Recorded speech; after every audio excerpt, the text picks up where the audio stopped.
तुम्ही दरवाजा उघडला की त्याच्या मागे चावी अडकवण्यासाठी असते किंवा एक बाउल ठेवलेला असतो, परंतु आम्ही हिडन असं एक चावीसाठी बनवलेलं आहे. आता तुम्ही बघू शकता हिडन चावी अडकवलेलं आहे.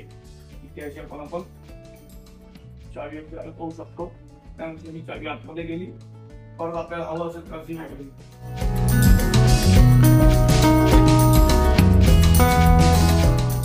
तुझ्या मागे जनरली आपला शू रॅक असतो. हा शू रॅक बघायची ओपनिंग दोन प्रकार आहे. एक तर ड्रॉवर टाईप आपला असा आहे, तिथे शूज वगैरे आपण काढू शकतो. आणि समजा शूज तो आपला चप्पल पाहायचे असेल तो आपण इकडनं देखील ओपन करू शकतो.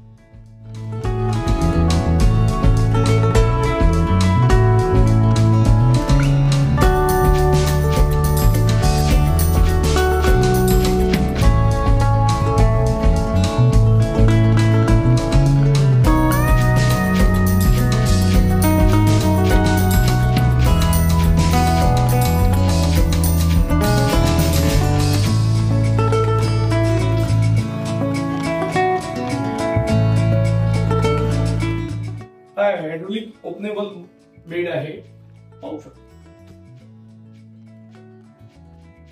आपल्याला स्टोरेज साठी जागा मिळते. हा बंद केला,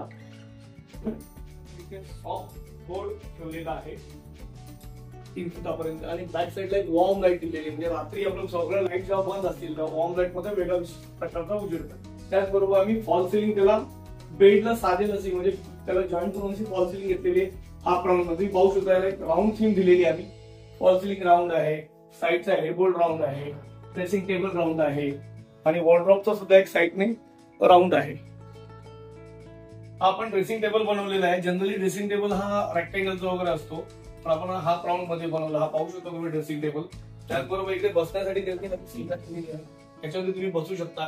त्याच्यानंतर काम केल्यानंतर हा पुन्हा असा आतमध्ये जातो. त्याचबरोबर तुम्ही पाहू शकता की याला हेडबोर्ड